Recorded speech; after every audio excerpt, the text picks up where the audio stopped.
आप देख रहे हैं प्राइम टीवी, सच साहस सरोकार। नमस्कार, आप देख रहे हैं प्राइम टीवी। मैं हूं आपके साथ सपना सिंह। बढ़ते हैं बड़ी खबरों की ओर। हाथरस सत्संग भगदड़कांड की जांच कर रही एसआईटी ने शुक्रवार को अपनी रिपोर्ट शासन को सौंप दी है। एडीजी आगरा और अलीगढ़ कमिश्नर के नेतृत्व में चल रही जांच में डीएम, एसएसपी सहित 100 लोगों के बयान दर्ज हुए हैं। आपको बता दें कि 2 जुलाई की दोपहर हुए इस हादसे के बाद मुख्यमंत्री स्तर से एसआईटी जांच का आदेश जारी कर दिया गया था। एडीजी आगरा जोन अनुपम कुलश्रेष्ठ और मंडलायुक्त चैत्रा वी एसआईटी का जिम्मा देते हुए 24 घंटे में रिपोर्ट तलब की गई थी। कहा जा रहा है कि अब इस रिपोर्ट के आधार पर बड़ा एक्शन देखने को मिल सकता है।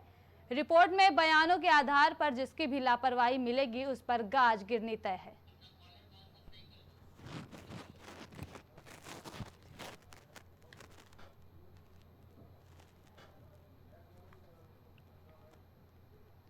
बता दें कि हाथरस में इतना बड़ा हादसा हुआ है। इसी बीच हादसे के बाद ही मुख्यमंत्री स्तर से एसआईटी जांच का आदेश जारी किया गया था। एडीजे आगरा जोन अनुपम कुलश्रेष्ठ और मंडलायुक्त चैत्रावी को एसआईटी का जिम्मा देते हुए 24 घंटे में रिपोर्ट तलब की गई थी। कहा जा रहा है कि अब इस रिपोर्ट के आधार पर बड़ा एक्शन देखने को मिल सकता है। रिपोर्ट में बयानों के आधार पर जिसकी भी लापरवाही मिलेगी उस पर गाज गिरनी तय है।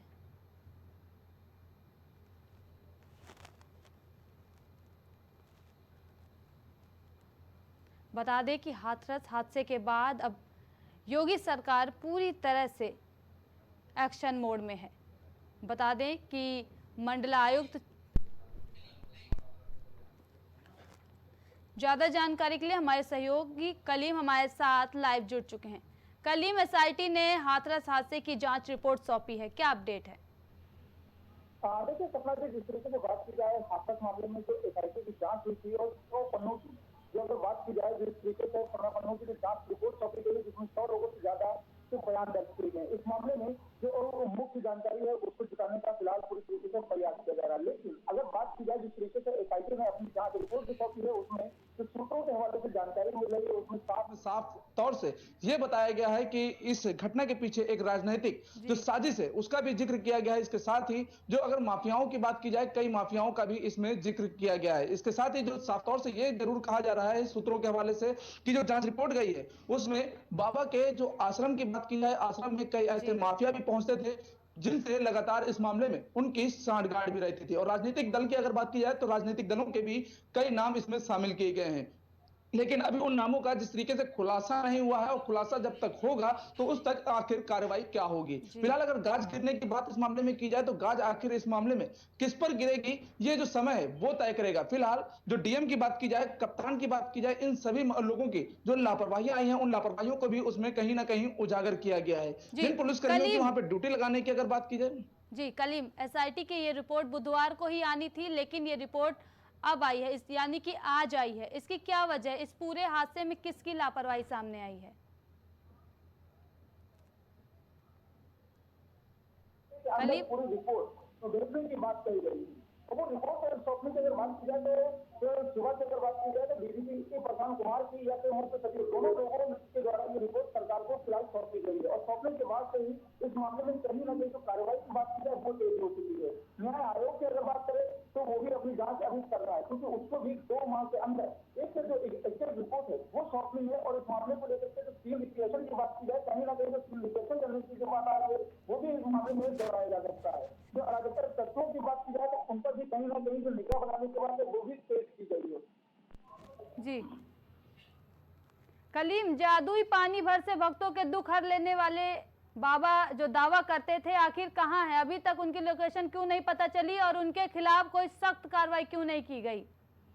देखिए जिस तरीके से बाबा की अगर बात की जाए तो बाबा को लेकर के जो कार्रवाई की बात की जाए वो कार्रवाई को लेकर के अभी किसी तरीके से पुलिस किसी नतीजे पर नहीं पहुंच पा रही है क्योंकि पुलिस एक तरफ उनको फरार बता रही है लेकिन अगर उनके वकील पक्ष की अगर बात की जाए तो वो उनको यूपी में होने का दावा कर रहे हैं और उनके घर पर ही होने का जो दावा है वो पूरी तरीके से किया जा रहा है। फिलहाल जो देखने वाली अगर बात होगी तो जो दावा किया जा रहा है वो दावा कितना जो है पक्का है क्योंकि उस दावे के आधार पर ही पूरी जो कार्रवाई है वो कहीं ना कहीं पुलिस अपनी करती हुई नजर आएगी। फिलहाल अभी तो फिलहाल फरार होने के बाद उसको लेकर के जो तंज नहीं है वो पुलिस पर करते जा रहा है। लेकिन अगर रिपोर्ट की बात की तो रिपोर्ट में क्या कुछ सामने आएगा, ये अभी रिपोर्ट के जो पन्ने हैं वो खुलते जाएंगे और उसके बाद सारी साजिश भी सामने आती जाएगी। जी कलीम, बाबा सूरजपाल तक अभी तक पुलिस नहीं पहुंच पाई है, आखिर बाबा कहां चले गए? देखिए सपना जी, जो सूरजपाल की अगर बात की जाए, जो वो फरार होने की अगर बात की जाए तो फिलहाल तो वो अभी पुलिस कस्टडी से दूर है।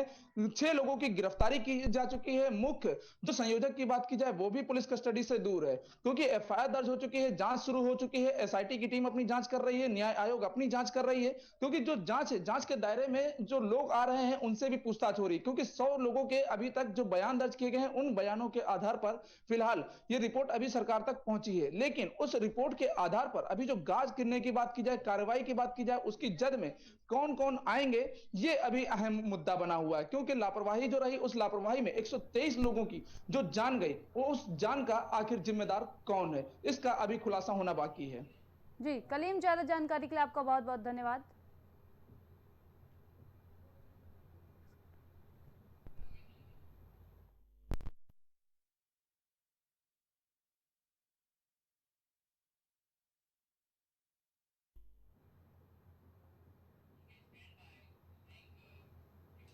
मुख्यमंत्री योगी आदित्यनाथ बस्ती के दौरे पर रहेंगे। मुख्यमंत्री 11 बजे के करीब बस्ती पहुंचे हैं। वहां उन्होंने अधिकारियों के साथ विकास कार्य और कानून व्यवस्था की भी समीक्षा की है। इसके बाद मुख्यमंत्री गोरखपुर के 2 दिवसीय दौरे के लिए रवाना हो गए। यहां वह हनुमान प्रसाद पोद्दार कैंसर अस्पताल और शोध संस्थान में अत्याधुनिक कैंसर सिकाई मशीन हेल्सियान का लोकार्पण करेंगे। इसके बाद सहजनवा में सर्वोदय बालिका विद्यालय का शुभारंभ करेंगे। सहजनवा के सिसवा अनंतपुर में 35.33 करोड़ की लागत से बने जयप्रकाश नारायण सर्वोदय बालिका विद्यालय का लोकार्पण भी करेंगे। सीएम योगी 68 करोड़ की 20 परियोजनाओं का लोकार्पण और 154 करोड़ की 17 परियोजनाओं का शिलान्यास भी करेंगे।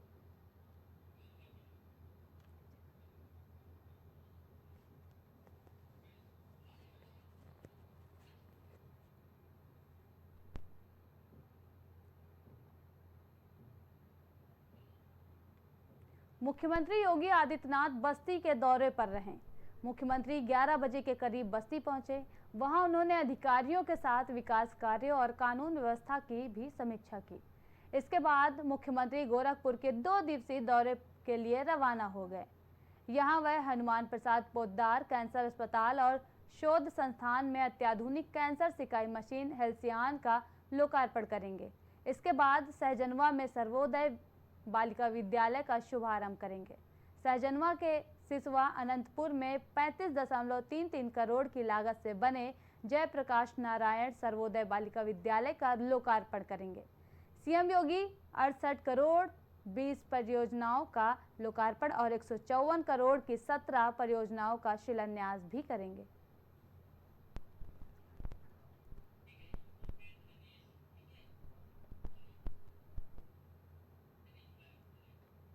ज्यादा जानकारी के लिए हमारे सहयोगी धनेश हमारे साथ लाइव जुड़ चुके हैं। धनेश, सीएम योगी आदित्यनाथ गोरखपुर दौरे पर हैं, क्या कुछ अपडेट है, क्या कुछ तैयारियां चल रही हैं?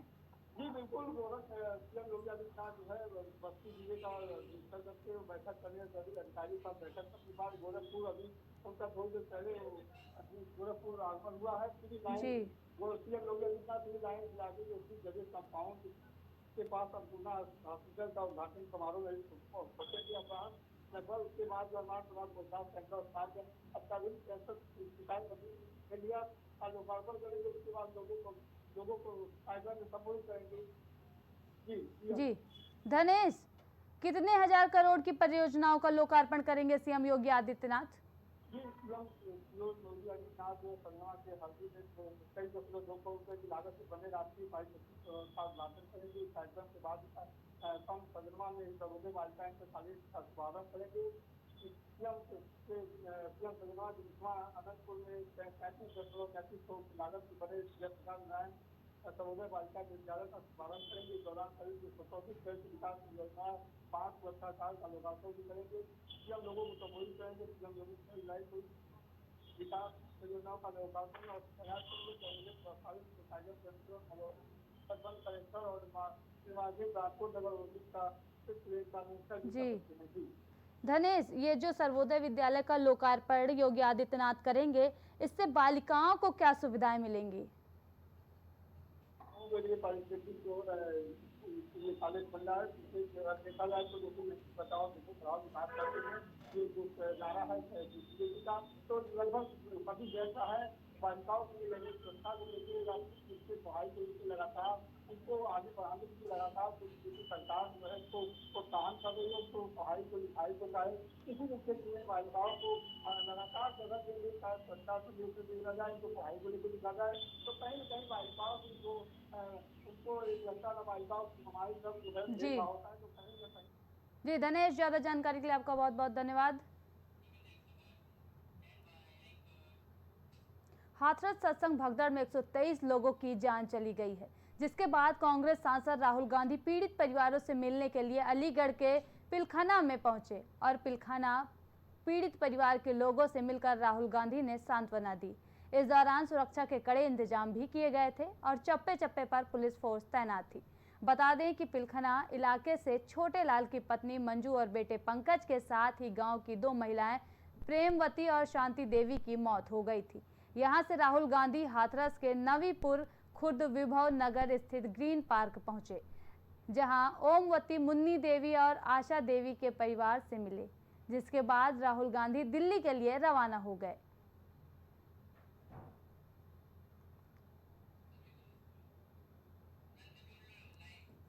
ज्यादा जानकारी के लिए हमारे सहयोगी नंद हमारे साथ लाइव जुड़ चुके हैं। नंद, राहुल गांधी के हाथरस पहुंचने के बारे में क्या जानकारी है? उन्होंने किससे किससे मुलाकात की है? हाथरस कांड से हुए नेता विपक्षी दल राहुल गांधी आज सुबह 5:40 पर दिल्ली से रवाना होकर अलीगढ़ पहुंचे थे, जहां अलीगढ़ पहुंचकर वो मंजू देवी के परिवार से मिले। आपको बता दें, मंजू देवी के परिवार के साथ साथ जो इस घटना में और भी लोग हताहत हुए, उनके के बाद चले आए। हाथरस में जो है एक पार्क, जिसका नाम है ग्रीन पार्क, में जो है पीड़ित परिजनों के साथ मिले और उन्होंने ढांढस बंधाया, साथ ही उनको धैर्य बनाया और ये भी कहा कि उनकी पार्टी हर तरीके से पीड़ित परिवार के साथ खड़ी है और हर संभव मदद के लिए तैयार है। इसी के दौरान वो राजनीति करते भी नजर आए। उन्होंने जो है सीधे सीधे प्रशासन को आड़े हाथों लिया। साथ ही ऐसे में एक अहम भूमिका विपक्षी नेताओं की बनती है। जैसे इन दिनों देख सकते हैं कि अब जब इस पूरी घटना को लेकर बाबा अभी FIR से दूर है और पुलिस की गिरफ्त से दूर है, तो ऐसे में विपक्ष की जिम्मेदारी भी बनती है कि वो जो है इस मामले को मुद्दा बनाए और मुद्दा बनाकर सामने रखे कि जब पूरी घटना का वास्तविक आरोपी बाबा जो है सूरज पाल है, तो उस पर अब तक क्यों ठोस कार्रवाई नहीं हो पा रही।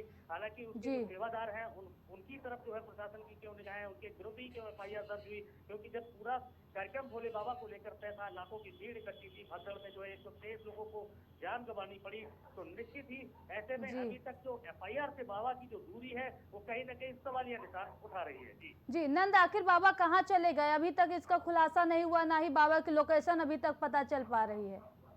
देखिए, कार्यक्रम के तुरंत बाद बाबा जो भोले बाबा थे वो अपना काफिला लेकर जो है हाथरस के जो जिस जगह ये कार्यक्रम था वहाँ पे ये काफिला लेकर बाहर निकले। उसके बाद से लगातार जैसे ये घटना घटित हुई, बाबा वहाँ से मौके पर फरार हुए। लास्ट लोकेशन जो पुलिस ने जब उनके मुख्य जो सेवादार के नंबर जो है सर्विलांस पे लगाए, सर्विलांस के आधार पर लास्ट लोकेशन उनकी मैनपुरी के बिस्वा आश्रम की दिखाई दी, जहाँ उसके बाद भारी मात्रा में पुलिस फोर्स तैनात किया गया। हालांकि लगातार बाबा के जितने भी ठिकाने हैं, चाहे वो एटा स्थित ठिकाना हो या कासगंज के पटियाली स्थित ठिकाना हो, हर जगह छापेमारी की जा रही, निगरानी की जा रही, परंतु बाबा की पुलिस की गिरफ्त से दूर है। जी नंद, राहुल गांधी का हादसे पर क्या कोई स्टैंड सामने आया है? राहुल गांधी ने कोई स्टैंड लिया है? देखिए, राहुल गांधी जो है एक नेता विपक्षी दल के रूप में वहां पहुंचे थे, तो हर पार्टी की, हर व्यक्ति की, हिंदुस्तान के देश के हर जो है व्यक्ति की जिम्मेदारी बनती है कि ऐसे वो पीड़ित परिवार के साथ खड़ा हो। तो इसी को देखते हुए कांग्रेस पार्टी के नेता राहुल गांधी जो है आज हाथरस पहुंचे थे, जहाँ वो पीड़ित परिवार के साथ मिले और हर संभव मदद का भरोसा दिलाया। परिजनों से मिलने के बाद वो जो घायल लोग हैं उनसे भी मिले।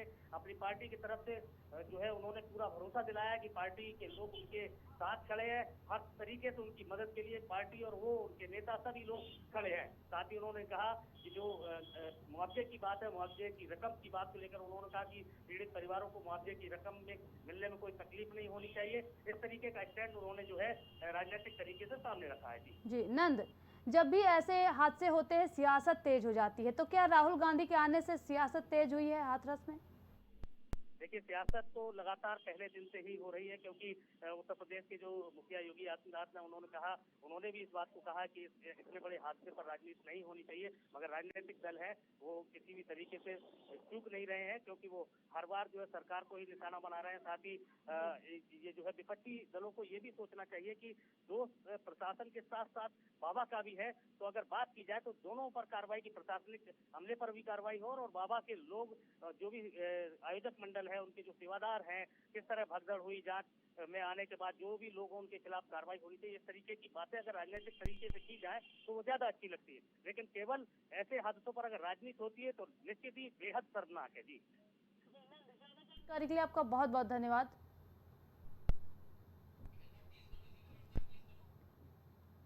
आपको बता दें कि हाथरस हादसे के बाद राहुल गांधी हाथरस पहुंचे, जहां उन्होंने पीड़ितों से मुलाकात की है, बात की है। क्या कुछ बात की है, चलिए आपको सुनाते हैं।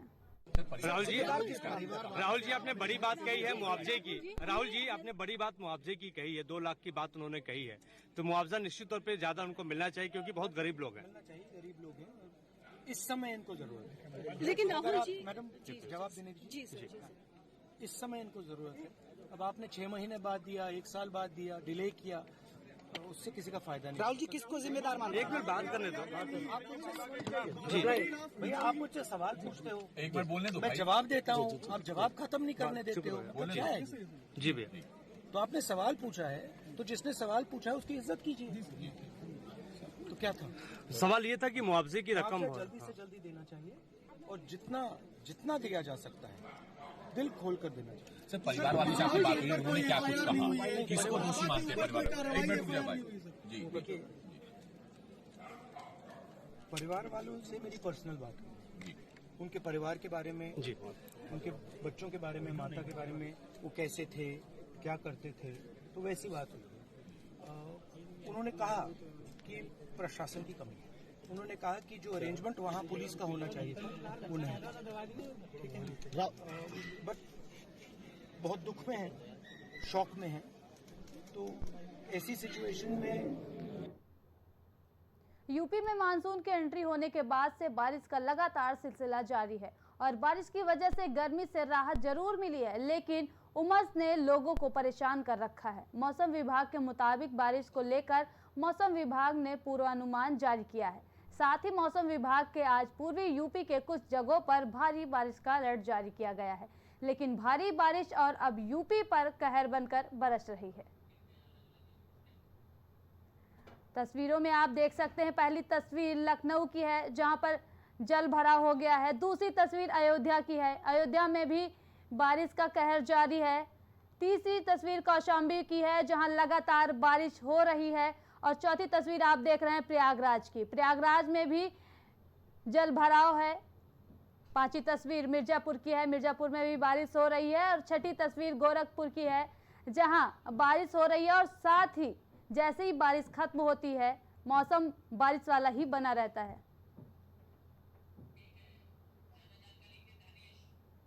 ज्यादा जानकारी के लिए हमारे सहयोगी धनेश हमारे साथ लाइव जुड़ चुके हैं। धनेश, लगातार बारिश हो रही है, ऐसे में लोगों को किन किन परेशानियों का सामना करना पड़ रहा है?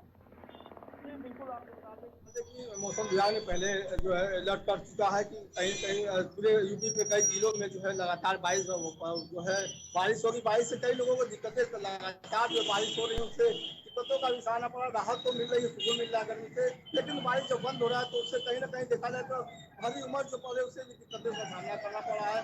बिजली भी गुल हो रही है, उसको भी दिक्कतें हो रही है। बात कही जाए बारिश होने के बाद जो है अब कहीं ना कहीं जो जल भराव हो जा रहा है, पता नहीं चल रहा है कि लोगों को, कई लोग तो छोटी भी हो जा रहे हैं, बारिश जो सड़कों पे पानी जो भर जा रहा है वहाँ पता नहीं चल रहा है कि वहाँ पे नाले हैं या गड्ढे हैं, उससे भी दिक्कत हो रही है। लेकिन अगर देखा जाए तो कहीं ना कहीं किसानों के लिए राहत बड़ी खबर है। ये किसानों को बहुत ही राहत मिली है, देखा जाए तो उनके लिए बहुत अच्छी है। रोपाई का ये बहुत ही अच्छा सीजन है। और जैसे कि पहले कुछ दिन पहले गर्मी जो पड़े थे किसान लोग परेशान थे और धनेश, लेकिन कहा जा रहा है कि ज्यादा बारिश की वजह से किसानों को नुकसान हो रहा है।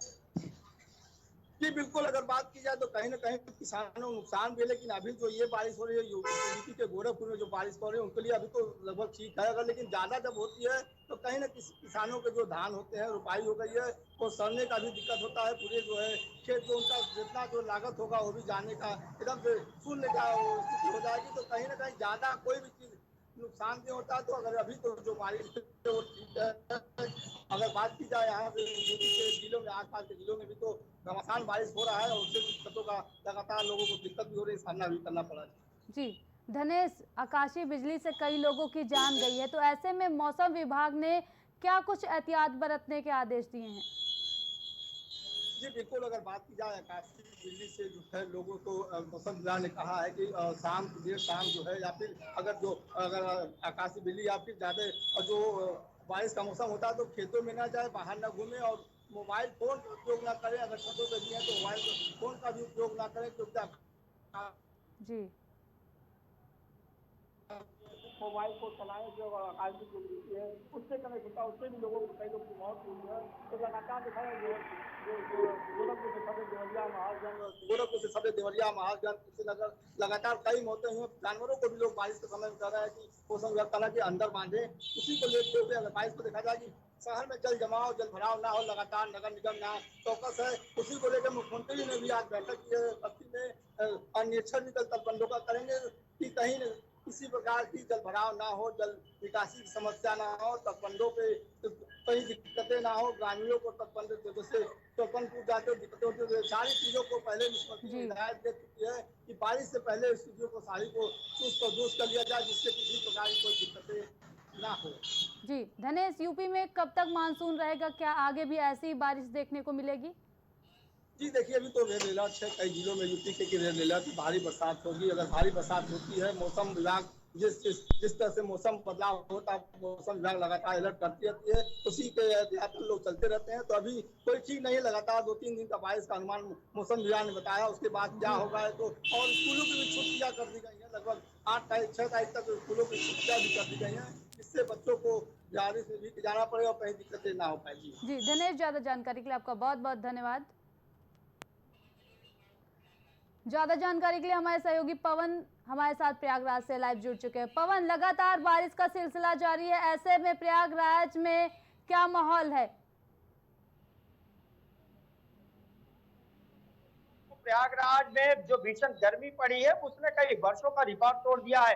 हालांकि प्रयागराज में ये भी दर्ज किया गया कि ऐसी गर्मी करीब 52 वर्ष पहले पड़ी है। अगर मौजूदा समय की बात करें तो मौजूदा समय में प्रयागराज में मौसम ने करवट बदल लिया। मानसून ने पूरी तरीके से प्रयागराज में दस्तक दे दिया है। हालांकि बीते कई दिनों से लगातार जो बारिश का मौसम है वो देखा जा रहा है, लेकिन अगर हम अन्य परेशानियों को देखें तो कहीं न कहीं लोगों की जो परेशानियां हैं वो जरूर देखने को मिल रही हैं, क्योंकि बीते दिनों जहां लोग भीषण गर्मी की चपेट झेलकर अभी गर्मी से उभरे हैं, ऐसे में बारिश के दौरान कई स्थानों पर आकाशीय बिजली ने कहर ढाया है। कई स्थानों पर आकाशीय बिजली की जो खबरें हैं वो सामने आई है। हालांकि जो इसमें तमाम तरह के जो एहतियात बरतने के उपाय बताए गए हैं। ऐसे में जिला प्रशासन द्वारा लोगों को एहतियात बरतने के उपाय बताए जा रहे हैं कि लोग किस तरीके से बारिश के दौरान अपने आप को बचाएं, किस तरीके से लोग आकाशीय बिजली की चपेट में न आए। लेकिन अगर जो मौजूदा समय की बात करें तो प्रयागराज में जो मौसम है वो पूरी तरीके से किसानी के अनुकूल कहा जा सकता है,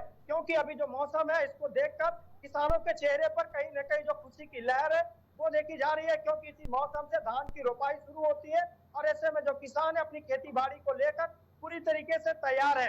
ऐसे में हम कह सकते हैं कि प्रयागराज में जो मौसम है वो इस समय किसानों के लिए पूरी तरीके से अनुकूल बना हुआ है। हालांकि जो मौसम है उसका उठापटक लगातार जारी है।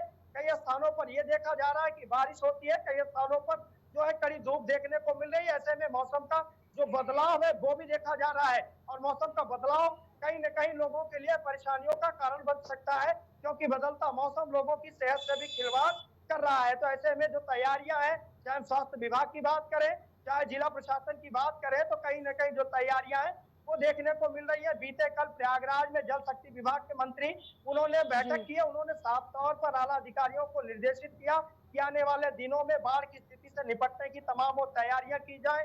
नहरों की, नलकूपों की जो साफ सफाई है उसमें जो कमियां हैं उसको दुरुस्त किया जाए। तो ऐसे में हम कह सकते हैं कि प्रयागराज में जो तैयारियां हैं वो जमीनी स्तर पर भी देखने को मिल रही है।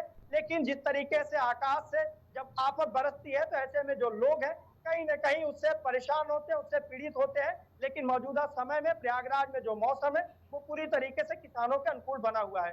जी पवन, ज्यादा जानकारी के लिए आपका बहुत बहुत धन्यवाद।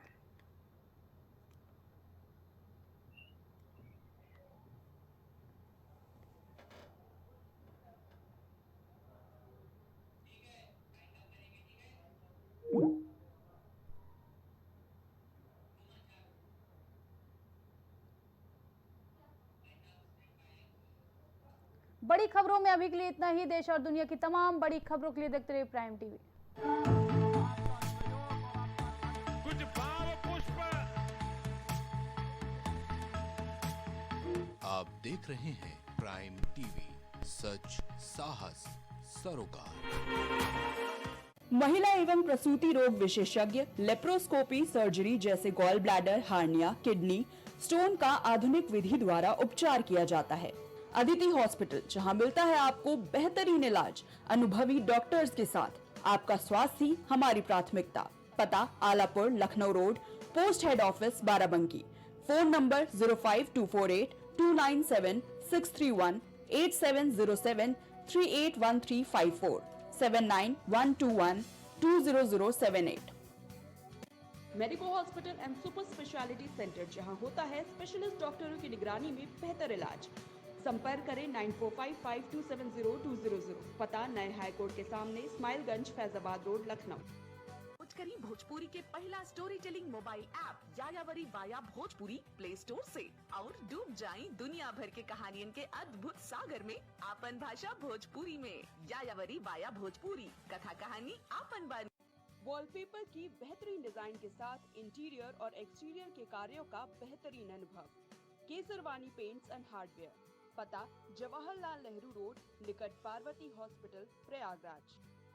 दशकों से प्रयागराज के विश्वसनीय शैक्षणिक संस्थानों में से एक वैभव क्लासेस, जहां मिलता है शिक्षा का बेहतर एनवायरनमेंट अनुभवी शिक्षकों के साथ। पता near auto sales building, civil lines, Prayagraj.